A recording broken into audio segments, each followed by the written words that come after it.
Saya akan bicara mengenai spiritual covering pagi hari ini. Ini hal yang penting, saudara. Spiritual covering adalah cover spiritual di setiap kita. Karena kita adalah manusia roh, makhluk roh, maka Allah tidak akan pernah membiarkan kita di cover oleh yang namanya manusia. Ya, sekalipun dia pendeta, gembala, selama fleshnya dominan, itu tidak layak memimpin umat Tuhan. Oleh karena itu saya selalu berusaha untuk menjadi saluran yang bersih bagi firman Tuhan, supaya Bapak Ibu Saudara tempat ini juga yang online saat ini, atau siapapun yang mendengarkan saya melalui YouTube, itu dipastikan mendapat spiritual covering yang benar. Ya, kalau Bapak Ibu Saudara browsing di Google mengenai shepherding movement, itu adalah pernah terjadi dari gerakan karismatik di Amerika khususnya. Itu adalah presiden buruk dalam sejarah gereja yang terjadi, dan dampaknya sampai hari ini masih bisa dirasakan. Ya, itu biasanya mereka bikin yang namanya pemimpin ada 3 atau 5, lalu di bawah mereka ada 3 atau 5 orang seperti piramid, seperti MLM gitu ya. Dan sisi baiknya adalah jemaat punya hati yang menundukkan diri, ingin di cover. Ya. Tapi sayangnya salah menundukkan diri atau keliru menundukkan diri di bawah informasi yang salah. Dan di sisi lain ada sifat manusia yang ingin mendominasi. Nah ini sekarang itu menjadi presiden buruk. Biasanya dirinya adalah pengambilan keputusan yang kritikal itu harus melibatkan mereka. Dari mulai teman hidup, kalau misalnya pembimbingnya nggak suka anak bimbingannya berpasangan dengan ini, dia akan mempengaruhi. Bahkan keluarga bisa di override, didominasi. Ya. Kemudian memilih jurusan, misalnya anak bimbingannya bilang, saya mau ngambil jurusan psikologi. Oh jangan, itu terlalu jiwa, terlalu begono begini. Apa yang salah dengan psikologi? Sama dengan dokter, kedokteran dengan psikologi sama, cuma beda area aja, satu area jiwa, satu area fisik. Tidak ada yang salah, semua pengetahuan sama. Nah, saya mau katakan sisi lainnya adalah, sisi baiknya adalah semua jemaat Tuhan itu baik-baik. Ingin menundukkan diri di bawah otoritas, tapi jangan sampai salah.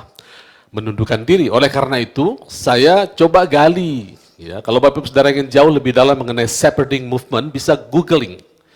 Ini tercatat sebagai sejarah gereja, dan ini sejarah gereja yang buruk, ya, yang terjadi salah satu. Oleh karena itu, kita pastikan di tempat ini tidak ada spiritual covering yang non-biblical. Kita adalah manusia roh, maka kita harus di-cover oleh spiritual yang dari Allah. Hanya satu roh yang bisa meng-cover kita, yaitu Kristus Yesus. Bahkan 5 jawatan, gembala, nabi, rasul, itu semua adalah pekerjaan Roh Kudus. Clear sekali. Di 1 Korintus 12, ada rupa-rupa karunia satu roh. Ada rupa-rupa administrasi gereja, di situ masuk 5 jawatan, satu Tuhan. Ada rupa-rupa perbuatan ajaib, satu Allah yang melakukannya. Gitu ya. Jadi kita clear sekali bahwa memang ada peran pemimpin. Bagian pemimpin adalah membagikan apa yang Roh Kudus katakan, dan dia mendapatkan hormat dari jemaat yang dipimpinnya. Sudah itu aja. Jangan lebih, jangan ngatur hidup orang gitu ya. Itu saya berusaha masuk di dalam job description. Tujuan saya adalah outputnya harus hasilnya harus benar. Saya akan bicara ini ya, spiritual covering dan pemuritan. Nanti saya akan gabung bagaimana kita pakai senjata Roh Allah. Jadi ada 3 bagian. Kalau seseorang dikuasai oleh flesh atau carnally minded, tidak peduli orang itu adalah orang yang sudah lahir baru, selama dia di pikirannya karnal atau flesh, maka dia akan menuju kepada kekalahan atau maut. Kita buka sama-sama di Roma pasal 8. Roma 8 ayat 5. Sebab mereka yang hidup menurut daging, bahasa Inggrisnya dikatakan, for those who live according to the flesh set their mind, berpikir kepada pikiran yang flesh. Kalau bicara flesh, itu adalah satu daging kita, ya, daging kita. Kedua, juga jiwa kita ada di situ, flesh. Ya. Bicara flesh itu adalah artinya baik pikiran kita atau daging kita bisa mendrive pola pikir kita. Maka pikiran kita disebut carnal, carnally minded. Karena di drive, saudara misalnya datang ke dokter dikatakan, ibu atau bapak punya penyakit, ini kayaknya genetik ya turunannya. Nggak bisa sembuh tuh Bu. Paling saya bisa tekan. Terus kita mulai sakit, mulai sedih. Nah itu carnally minded. Ya, seorang karyawan, bosnya bilang, kamu pendidikanmu hanya SD atau SMP, kamu nggak akan bisa menikmati, kamu nggak akan bisa punya rumah, kecuali kamu berani apa segala macam lah nasihat. Lalu dia jadi kecil hati, iya ya, aku pendidikanku cuma sebegini. Itu karnal. Jadi flash kita mendrive pola pikir kita. Jadi bayangkan kalau saya berpikir karnal, maka saya akan meletakkan the spirit of mind, di Efesus katakan spirit of mind kita harus diperbaiki. Maka saya akan meletakkan tanpa saudara sadari, meletakkan dasar-dasar karnal dalam jemaat, itu nggak boleh. Saya disqualified sebagai gembala di hadapan raja. Di hadapan manusia, sinode mungkin saya masih qualified. Tapi di hadapan kerajaan surga saya sudah disqualified. Jadi kalau ada yang sakit di tempat ini, apapun penyakitnya, saya mau katakan sembuh dalam nama Tuhan Yesus. Kalau ada yang punya kekurangan finansial, saya katakan tahun ini akan berkelimpahan dalam nama Tuhan Yesus. Siapa yang berdoa minta keturunan, tahun ini akan dapat dalam nama Tuhan Yesus. Saya tidak akan pernah membatasi itu. Saya hanya melepaskan perkataan hidup. Gitu ya. Jadi pada saat itu, jemaat bisa meletakkan pengharapan pada firman atau informasi yang benar. Kita lanjut lagi. Ayat 6. Karena keinginan daging adalah maut, for carnally minded is death. Tetapi keinginan roh adalah hidup dan damai sejahtera, but the spiritual minded is life and peace. Nah, saudara lupakan semua pengalaman saat ini, lupakan semua pengalaman, ya. Semua yang kita lihat, semua fakta. Saya mau bikin statement ini. Ya. Kalau kita spiritual minded, kita tidak mungkin meninggal karena penyakit. Lupakan semua pengalaman. Ayat yang bilang, nah kita berusaha kejar ini. Nah, kita datang baik-baik, kita pulang baik-baik. Pak, tetapi stop dulu. Stop. Jangan dibentur fakta dengan firman. Bukankah kita ingin menundukkan diri? Nah banyak sekali hamba-hamba Tuhan, gembala bilang, nggak bisa Pak, si A aja tuh jemaatnya sudah ratusan ribu. Tetap aja tuh, umur 60 pulang kena serangan jantung. Iya sudahlah, itu dia, kita bersimpati, kita kasihan. Tapi mari kita tundukkan diri kepada firman Tuhan. Kalau kita spiritual minded, yang mendrive kita adalah firman Allah, kita tidak akan meninggal karena penyakit. Jangan dibentur sama fakta, atau jangan bentur fakta dengan firman. Kita kejar ini. Ya, kita setuju ya. Barang siapa ada di kerajaan Allah akan berhasil berkelimpahan, sembuh dari penyakit, sekalipun disertai aniaya. Gitu ya. Lanjut lagi. Ya. Ayat 7, sebab keinginan daging adalah perseteruan. Carnally minded is enmity against God. Kita nggak bisa rubah itu. Kalau kita didrive oleh karnal, oleh jiwa, oleh daging kita, maka itu perseteruan. Makanya saya katakan, saya tidak mengada-ngada mengatakan bahwa saya sebagai gembala, kalau terlalu didrive oleh fakta, tahun 2023 adalah keadaan yang sulit, lalu saya khotbahkan di jemaat. Itu saya ngajak jemaat untuk berseteru dengan Allah. Jadi saya harus katakan yang lain. Ya. Ayat 8, mereka yang hidup dalam daging tidak mungkin berkenan kepada Allah. Jadi orang hidup dalam daging tidak mungkin jalan dalam iman, karena yang memperkenankan Allah itu hanya iman. Ayat 9, tetapi jika kamu tidak hidup dalam daging, melainkan dalam roh, jika memang roh Allah diam dalam kamu, tetapi jika orang tidak memiliki roh Kristus, ia bukan milik Kristus. Kalau kita tidak memiliki roh, kita bukan milik Kristus. Faktanya, kita memiliki roh Kristus, maka kita milik Kristus. Ya, kalau mau lebih jelas lagi, Galatia 3 ayat 29 katakan, jika kita milik Kristus, maka kita adalah Kristus. Coba buka Galatia 3 ayat 29. Jikalau kamu adalah milik Kristus, maka kamu juga adalah keturunan Abraham dan berhak menerima janji Allah. Kita punya hak. Ya, itu Galatia 3 ayat 29. Galatia 3 ayat 16, yang dimaksud keturunan Abraham itu bukan banyak orang, tetapi satu orang, yaitu Kristus. Ya, jadi kalau kita keturunan Abraham, kita adalah yang dimaksud. Nah, itu dia. Adapun kepada Abraham diucapkan segala janji itu dan kepada keturunannya. Tidak dikatakan kepada keturunan-keturunannya, seolah-olah dimaksud banyak orang. Saudara jangan confuse ya, jemaat Tuhan itu banyak, tapi yang dimaksud adalah satu dalam Kristus. Tetapi hanya satu orang kepada keturunanmu, yaitu Kristus.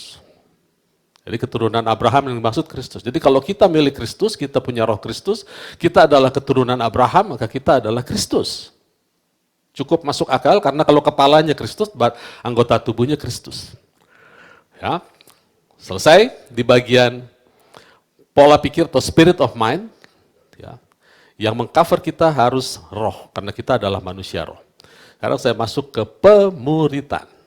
Saudara, ada banyak seminar pemuritan, ya. Ada banyak, tapi sangat jarang sekali dalam seminar itu orang mengajarkan tentang kualifikasi atau spesifikasi seorang murid. Yang dibahas pasti fasilitas untuk menjadikan murid. Saya mengerti betul karena fasilitas untuk menjadikan murid itu lebih menarik, saudara, daripada membahas spesifikasi murid yang qualified sebagai murid itu seperti apa sih, murid itu harus seperti apa, gitu ya. Nah sekarang saya mau bicara soal spesifikasi tentang murid yang Tuhan Yesus katakan sendiri dalam Alkitab jarang dibahas di pemuritan. Itu sebabnya terjadi shepherding movement yang mengedepankan spiritual covering yang tidak biblical. Nah kalau cuma mengatakan sesuatu yang tidak biblical gampang ya. Tapi bagaimana yang biblical, yang alkitabiahnya itu yang sedang saya usahakan untuk bagikan pada pagi hari ini. Ya, kita buka Lukas pasal 14. Lukas pasal 14. Ini dia. Ya. Lukas 14. Jikalau seorang datang kepadaku dan ia tidak membenci bapaknya, ibunya, istrinya, anak-anaknya, saudara-saudaranya laki-laki atau perempuan, bahkan nyawanya sendiri, ia tidak dapat menjadi muridku. Dari ini yang ngomong Tuhan Yesus, dari Alkitab King James cetak merah. Tapi banyak orang salah paham lalu berkatakan dengan ayat ini mereka mulai membenci orang tuanya secara harafiah. Kita tidak boleh baca kebenaran hanya satu. Kita harus menghormati orang tua supaya panjang umur. Kita harus mengasihi, itulah tandanya kita murid-murid Kristus. Tapi perkataan ini diucapkan Tuhan Yesus ada maksudnya. Ya, kita lihat ini orang-orang dekat, saudara, yang Tuhan Yesus katakan. Kata benci, kalau kita lihat Alkitab keseluruhannya, Allah itu tidak pernah membenci orang karena dia kasih. Tapi dia katakan Allah mengasihi Yakub dan membenci Esau. Ada maksudnya, saudara. Nah, saya mau katakan ini, Bapak Ibu Saudara jangan salah paham. Ini tafsir yang saya dapat dari Roh Kudus. Kalau tafsir dari Roh Kudus itu berarti pewahyuan. Ya, kalau tafsir dari diri sendiri itu tafsir, bisa macam-macam. Nggak boleh saling serang. Kalau diskusi harus saling menghargai. Namanya juga tafsir ya. Tapi kalau itu tafsir dari Roh Kudus, ya, karena saya punya banyak ayat referensi, tidak sempat saya buka. Artinya, kalau kita mengasihi seorang, definisi kasih itu kan menyimpan perkataan. Ya. Yohanes 14 ayat 21. Kalau kita mengasihi seseorang sedemikian sehingga kita kurang mengasihi Allah, dengan kata lain, kita membiarkan hidup kita didikte oleh orang-orang dekat, termasuk gembala, ya, termasuk para pengerja. Kita membiarkan diri kita didikte, maka kita tidak layak menjadi murid Tuhan. Harus Tuhan yang bisa mendikte hidup kita. Keputusan apa yang kita ambil itu harus Tuhan. Finally-nya adalah final decision adalah word. Kita mudah sekali didikte oleh orang-orang. Ini orang-orang dekat yang digambarkan. Gak bisa. Karena mengikut Tuhan, kalau Tuhan kasih syarat begini, kalau mengikut aku, engkau harus satu dengan aku. Ya. Ini unik, pemimpin yang satu ini unik. Banyak pemimpin kau ikut aku, tapi bebaslah mau ngapa-ngapain bebas. Tapi hanya satu pemimpin yang kalau kita mau ikut, kita harus satu dengan dia. Kalau tidak, tidak layak. Kalau saya mengucapkan sesuatu yang tidak sama dengan firman Tuhan, hanya mengucapkan kulitnya. Lalu Bapak Ibu Saudara tanpa sadar ikut kepada ucapan saya yang sifatnya kulit. Maka Bapak Ibu Saudara walaupun ingin jadi murid, gagal menjadi murid. Misalnya begini ya, misalnya. Saya berharap Bapak Ibu Saudara bisa cerna, hati-hati. Saya tidak ada maksud negatif ya, dengan segala ucapan-ucapan yang baik. Misalnya saya bilang begini, mari kita berdiri semua, jangan berdiri ya, ini contoh. Berdiri semua, lihat kiri kanan, salam kiri kanan dan katakan, engkau sangat dikasihi Tuhan. Sekarang lihat lagi ke belakang, katakan, engkau sangat dikasihi Tuhan. Itu benar saudara ya. Tapi setelah duduk saya tidak mengajarkan apa itu dikasihi Tuhan dan mengasihi Tuhan. maka kita hanya diam di kulit saja. Akhirnya orang terbiasa, oh aku berbuat dosa juga nggak apa-apa kok. Aku tahu aku dosa, tapi Tuhan mengasihi aku. Salah, saudara. Saya harus kupas lagi, apa dasarnya mengasihi Tuhan? Apa dasarnya kita bilang kau sangat dikasihi Tuhan? Karena kau sangat menyimpan firman Tuhan. Engkau sangat mengasihi Tuhan, kenapa? Karena engkau sangat menyimpan firman-Nya. Itu definisi kasih yang Alkitab bilang. Jadi kalau saya hanya berhenti di kulit saja, saudara ada dalam posisi yang goyah secara keimanan. Lanjut lagi ayat 27. Barang siapa tidak memikul salibnya dan mengikut aku, ia tidak dapat menjadi muridku. Ya, memikul salibnya dalam terjemahan lain, barang siapa tidak menegakkan salibnya. Karena kata tegak di situ adalah areo atau menegakkan, bahwa kalau salib itu kan berarti tempat kita mati. Kalau kita mati terus ya mati. Kan kita tidak mati terus berhenti di situ, kita hidup di dalam Kristus. Itu maksudnya ya. Sekali lagi ini konteks kalau kita baca di Lukas pasal 14 ini adalah bersatu dengan Kristus. Ini satu-satunya pemimpin yang kalau mau diikuti kita harus satu dengan dia. Kalau tidak layak jadi murid. Enak kok bersatu. Nah sebelum saya lanjut saudara ya, semua perkataan yang saya bagikan pagi hari ini bukan memberatkan. Karena kalau memberatkan itu berarti salah saya. Karena Yesus katakan, pikulah kukku, karena aku lemah lembut, aku baik, aku menjadi kesegaran jiwamu. Jiwamu akan dapat ketenangan. Jadi jangan salah paham dengan firman Tuhan ya. Ayat 28. Sebab siapa di antara kamu yang kalau mau mendirikan sebuah menara, tidak duduk dahulu membuat anggaran biayanya, kalau cukup uangnya untuk menyelesaikan pekerjaan itu, ayat 29, siapa yang ingin membuat menara, perhatikan kata kunci menara, supaya jikalau ia sudah meletakkan dasarnya, dan tidak dapat menyelesaikannya, jangan-jangan semua orang melihatnya dan mengejek dia, ayat 30, sambil berkata, orang itu mulai mendirikan tetapi tidak sanggup menyelesaikannya. Oke. Amsal 18 katakan, nama Tuhan adalah menara yang kuat. Jadi ini tidak sedang bikin menara, saudara ya. Banyak orang sekarang terkesima dengan menara doa. Sekali lagi, tidak ada salahnya selama itu dipakai sebagai fasilitas untuk kita berdoa. Tapi kalau sudah mengagung-agungkan menara doa, kita disuruh memberitakan Injil kemana-mana, malah bikin menara doa di mana-mana, itu kita deviasi. Karena yang disebut tempat doa adalah bait Allah yang kudus, rumah doa. Kita semua harus jadi orang yang pendoa, saudara, berdoa. Bukan membangun rumah doa, bukan menara doa. Selalu dilebih-lebihkan. Sekarang ada anak-anak Tuhan yang kalau dia masuk ke satu daerah, katakanlah satu daerah yang terkenal kuasa mistisnya, dia akan tanya kepada penduduk atau gereja tertua di situ, roh apa yang berkuasa di kota ini? Ada yang tahu itu? Ada yang pernah dengar itu? Anak-anak Tuhan punya habit seperti itu. Itu anak Tuhan yang amnesia. Amnesia apa namanya Pak? Kolektif. Amnesia. Kalau saya masuk ke suatu kota, saya nggak usah tanya roh apa yang terbesar di kota ini. Roh Kristus yang ada dalam saya lebih besar dari roh apapun di situ. Jadi buat apa tanya-tanya, saudara? Kalau mau nanya soal sosial budaya boleh, tapi kalau nanya roh udah masuk ke area roh, kita masih nanya. Buat apa nanya-nanya? Saudara, artinya kita kena amnesia bahwa roh yang besar di dalam kita itu melebihi roh apapun yang ada. Buat apa nanya-nanya? Apalagi sampai dibilang, saya akan masuk kota A. Tolong kamu standby di menara doa. Buat apa, saudara? Itu sudah dagelan, kebanyakan nonton Star Wars. Yang satu perang, satu jaga di menara. Saudara, ada Kristus di dalam kita. Jangan sampai kita amnesia spirit. Saya pakai istilah yang lebih bagus. Ya. Jadi pada saat kita masuk, ingat, tempat doa kita ini, tubuh kita adalah bait Allah yang kudus. Kalau saya bahas mengenai cook, 5 komponen cook yang di 2 Korintus 6, itu masuk, tubuh itu masuk ke dalam sesuatu yang Tuhan taruh, Tuhan amankan supaya kita bisa umur panjang. Bagaimana darah daging adalah tiket untuk jalan dalam otoritas. Balik lagi, ya. Orang itu ingin mendirikan menara. Ini bukan bicara menara bangunan, tetapi tempat perlindungan. Makanya harus disandingkan dengan Amsal 18. Nama Tuhan, Yesus adalah menara yang kuat. Itu tempat kita berlindung. Terus dibilang harus hitung dulu anggarannya.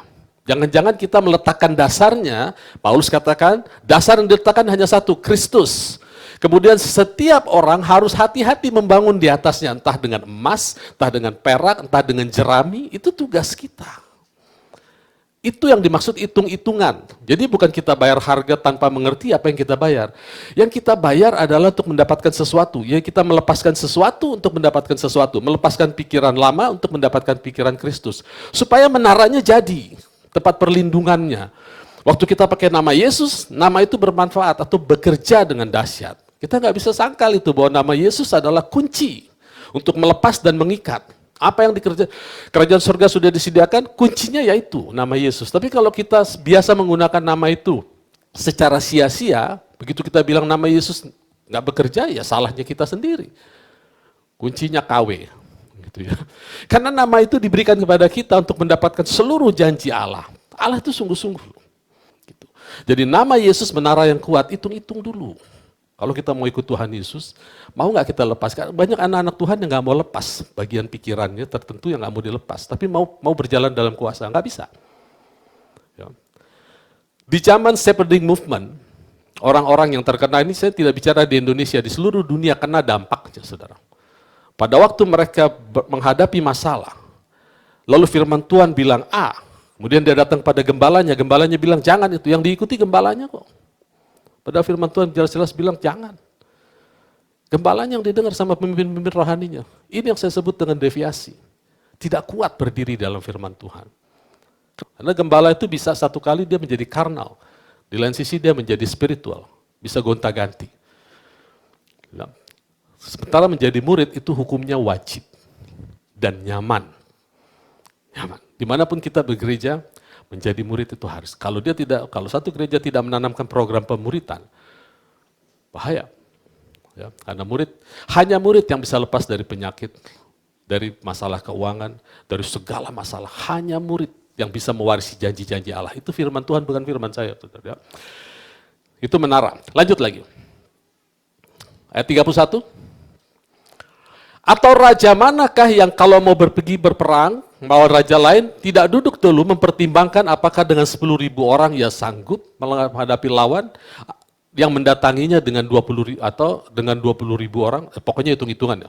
Saudara, kita dipanggil menjadi imamat yang rajani dan kita masuk kancah peperangan. Hitung-hitung dulu kekuatan apa yang mau kita pakai.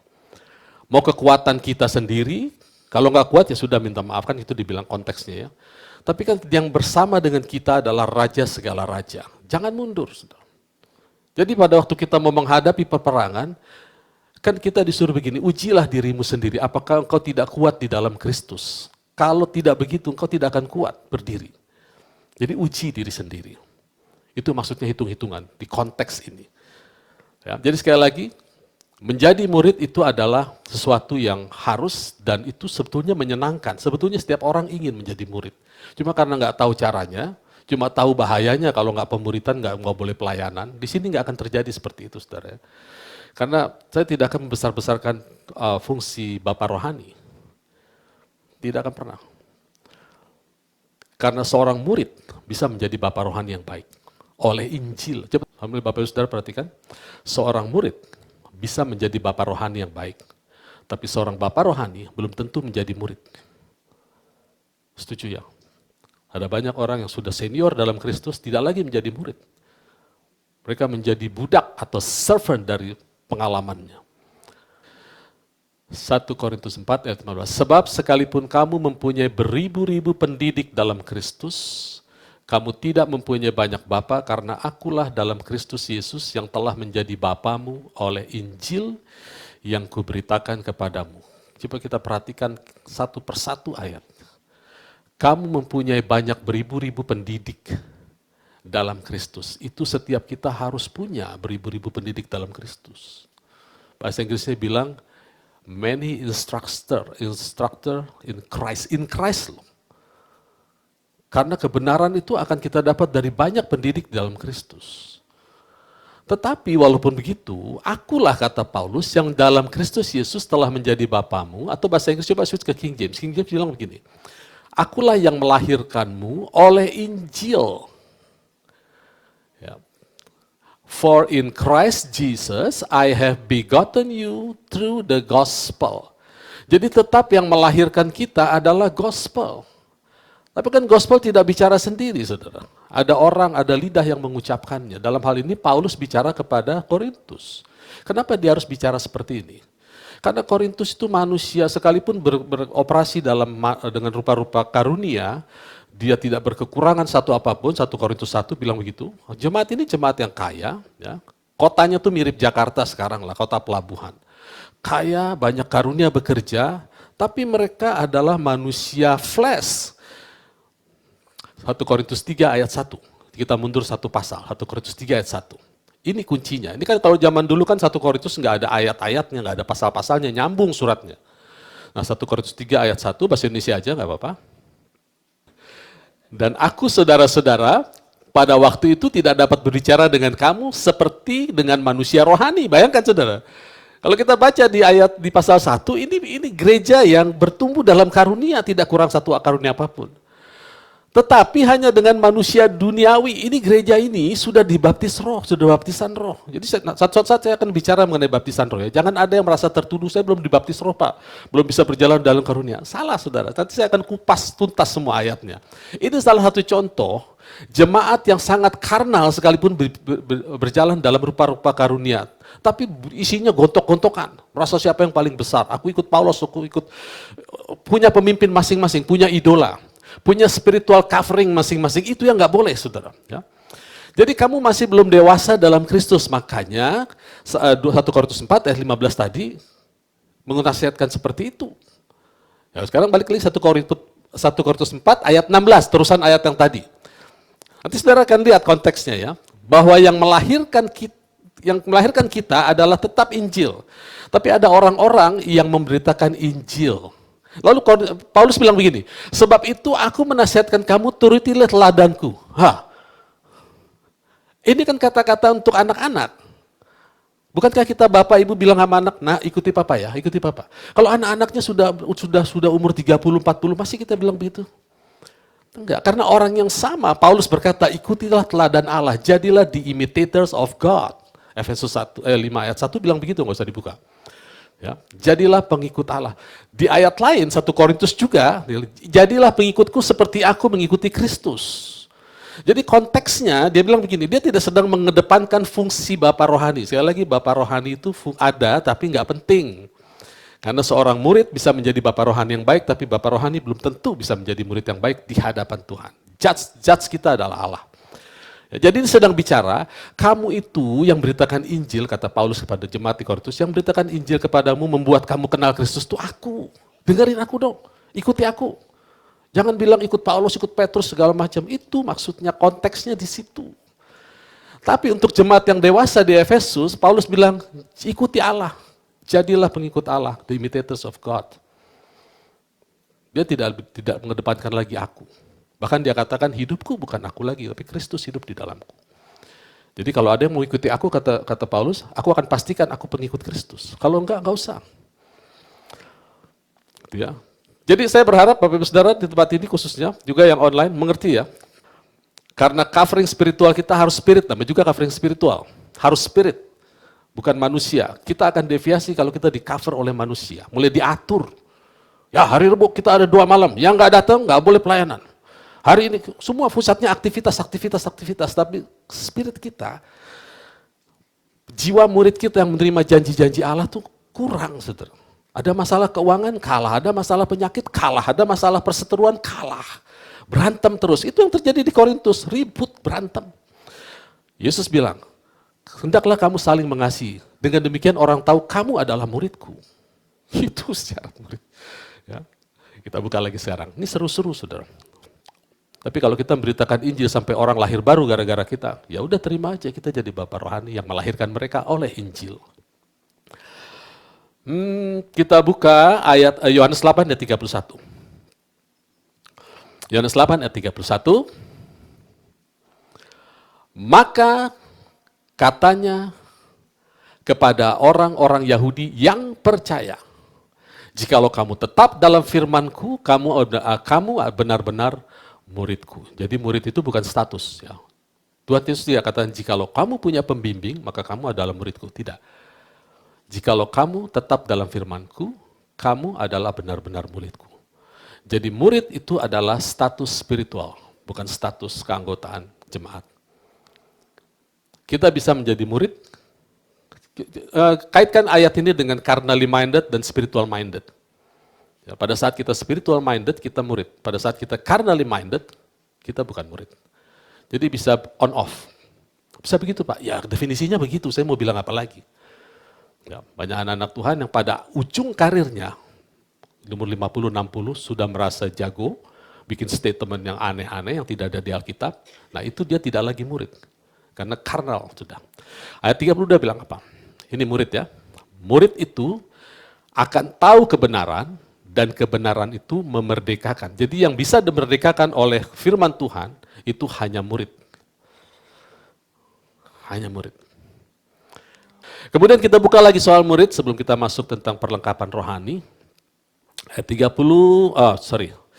Yohanes pasal 15.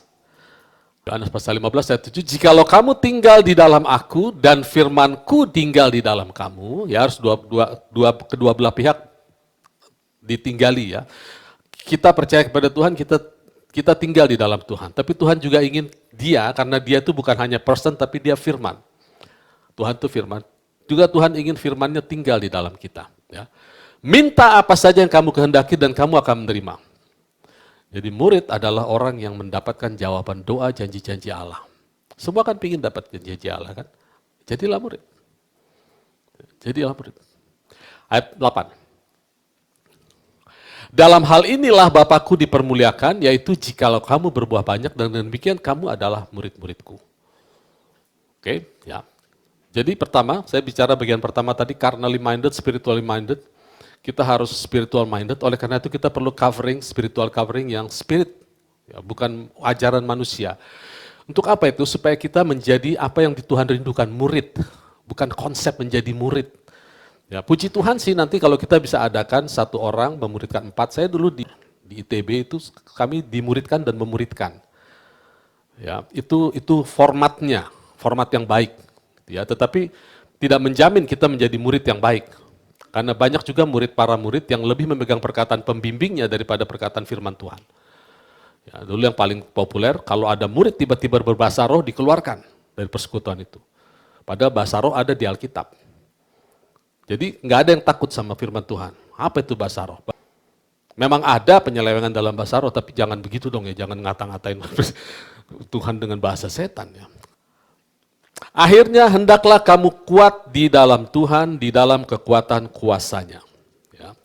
Dalam bahasa Inggrisnya menarik nih. Finally my brethren, be strong, satu, itu berasal dari kata dunamis, power, in the Lord, strong in the Lord, and in the power, dua. Ada power di situ, artinya satu kuasa yang dahsyat. In his might, bayangkan ada 3 kali ya, be strong, dunamis, power, and might. Ini kan spirit semua, saudara. Tidak ada yang bilang kuatlah dalam ilmu matematik, kuatlah dalam ilmu fisika. Tidak ada. Be strong in power and might. Ada 3 hal. Tiga-tiganya spiritual. Dan itu hak kita semua. Kita punya janji Allah. Ya. Bagaimana caranya? Supaya kita, sekali lagi ya, ayat 1 sudah mendefinisikan dengan clear bahwa kita harus ada di bawah spiritual covering yang Alkitabiah. Strong, power, might. Bukan kuat dan gagah tetapi oleh Rohku. Itu spirit, Roh Kudus. Kalau bicara power harus bicara Roh Kudus. Ya, nanti Roh Kudus bermanifestasi sebagai gembala, bisa, asal gembalanya mau nurut. Kalau gembalanya udah ngoceh sesuatu yang lain dari Alkitab, jangan didengerin. Termasuk Pak Cepi, jangan didengerin. Kalau dia udah mulai ngoceh sesuatu yang tidak Alkitabiah, tutup kuping. Gitu ya. Ayat 11. Bagaimana caranya supaya kita ada di bawah spiritual covering? Kenakanlah seluruh perlengkapan senjata Allah, ya, put on the whole armor, seluruh senjata Allah, pakai, jangan pernah dilepas. Pakai, sehingga kamu dapat, saya sambil baca bahasa Inggrisnya ya, supaya kamu dapat, that ye may be able, kata able di situ adalah power, dunamis. Kata dapat di situ dunamis. Jadi diulang-ulang dunamis. Makanya sekarang saya ngerti. Kenapa untuk jadi anak Tuhan itu harus ada kuasa. Tetapi mereka yang menjadi, Yohanes 1 ayat 12, mereka akan diberi dunamis untuk menjadi anak Tuhan. Karena dipakai untuk pakai armor ini. Kalau kita tidak pakai armor atau tidak pakai firman Allah sebagai senjata, selengkap senjata kita, nggak bisa. Pakai motivational talk nggak bisa. Tuhan itu unik ya. Dia Allah yang cemburu dan dia ingin kalau mau jadi pengikut dia ya harus satu dengan dia. Ya, put on the whole armor of God that ye may be able to stand, berdiri. Against the wiles, kata wiles di situ melawan tipu muslihat, kata wiles di situ adalah metoda. Jadi iblis itu tidak bisa mengalahkan kita, dia punya metoda. Ya, itu kelicikan dia. Ayat 12, karena perjuangan kita bukan melawan darah dan daging, tetapi melawan pemerintah-pemerintah, penguasa-penguasa, dan penghulu-penghulu di udara yang gelap, supaya kita nggak ikut gelap, saudara. Ya, lawan kita itu adalah penguasa pemerintah. Ada orang nanya, Pak, ini pemerintah maksudnya pemerintah Indonesia? Bukan, saudara. Kalau gitu DPRD dong? Bukan, saudara. Jangan kejam begitulah. Jangan kejam. Lawan kita itu adalah pemerintah di udara. Pemerintah yang mana yang dimaksud nih? Kolose 2 ayat 15.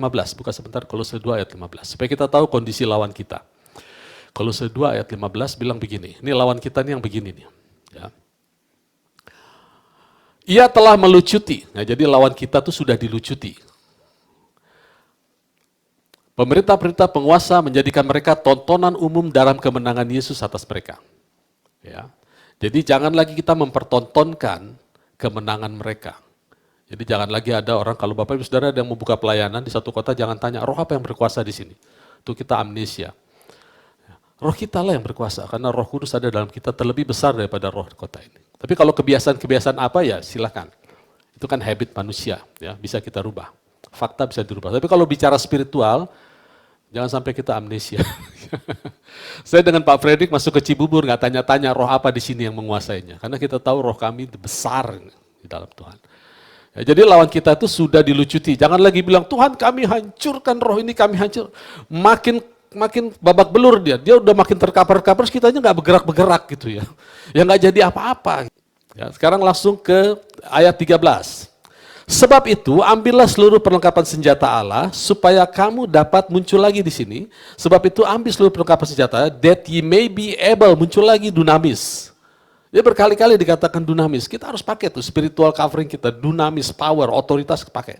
Ya, jangan pernah pakai nasihat manusia yang tidak alkitabiah. Ye may be able to withstand, muncul lagi kata berdiri. Jadi semua senjata Allah fungsinya adalah supaya kita berdiri di depan musuh yang sudah kalah. Fungsinya itu, tidak ada, Allah tidak pernah memberikan kita senjata untuk mukul-mukulin setan. Untuk membuat kita berdiri. Karena setan dan iblis sudah menjadi tontonan atas kekalahannya, jangan kita ikut-ikutan acting sebagai orang kalah. Pada saat kita memulai peperangan dengan penyakit, dengan segala macam masalah kita sudah kalah. Setuju ya? Ya lawan kita sudah kalah, lalu kita mulai set up peperangan, kita sudah kalah. Pikiran kita sudah kita kalah. Mereka sudah kalah, sudah jadi tontonan. Jadi kita harus maju, harus berani. Ya. Lanjut lagi, supaya kita tetap berdiri sesudah menyelesaikan segala sesuatu. Ayat 14. Jadi berdirilah tegap, muncul lagi berdiri. Jadi berkali-kali dibilang berdiri. Jadi berdirilah tegap, berikat pinggang kanan. Nah sekarang ada selengkap senjata Allah. Saudara nggak usah khawatir soal posisinya. Ada yang di pinggang, ada yang di kepala, ada yang di tangan. Ya, saya akan uraikan satu-satu secara cepat supaya kita bisa selesai. Ya, berdirilah tegap, berikat pinggang. Kebenaran adalah perkataan. Kenapa diikat pinggang? Supaya kita nggak kedodoran, saudara. Ikat pinggang itu menyatukan semuanya. Baju kita, senjata kita taruh di pinggang, satu semuanya, nggak kedodoran. Makanya kalau ada anak-anak Tuhan berbicara sesuatu yang tidak sama dengan Alkitab, itu kedodoran. Kalau sudah kedodoran, jangan harap jadi pemenang. Namanya juga kedodoran. Ya. Saudara diajari, saudara DNA kita adalah praise and worship. Kita semua adalah worshiper. Salah, kita adalah Kristus. Nah perkataan ini yang diajarkan membuat jemaat-jemaat kedodoran. Gak ngerti kuasa Kristus di dalam hidupnya. Kalau ada masalah tidak berani bertindak sebagai Kristus. Karena mengira dirinya adalah worshiper, penyembah. Gitu ya. Itu salah. Tidak ada dikata-kata di Alkitab bahwa hidup kita adalah penyembah. Atau hidup kita adalah rasul. Hidup kita adalah yang lain lah, pokoknya bukan Kristus. Hidup kita adalah Kristus. Lalu kita katakan sesuatu yang tidak sama dengan truth, ikat pinggang kita kelepas, kedodoran kita. Udah pasti senjata yang kita pakai sudah ngawur kemana-mana. Ya. Tapi masuk surga nggak Pak orang? Ya masuklah. Tetap, nggak usah ribut soal surga neraka ya.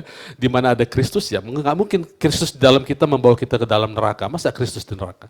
Kristus masuk surga, saudara. Itu sudah pasti. Kemudian, berdiri tegap, berikat pinggangkan kebenaran, dan berbaju zirahkan righteousness. Kemudian, baju zirah righteousness. Ingat, righteousness adalah natural arah, dia bekerja, membawakan peace, the work of righteousness, peace.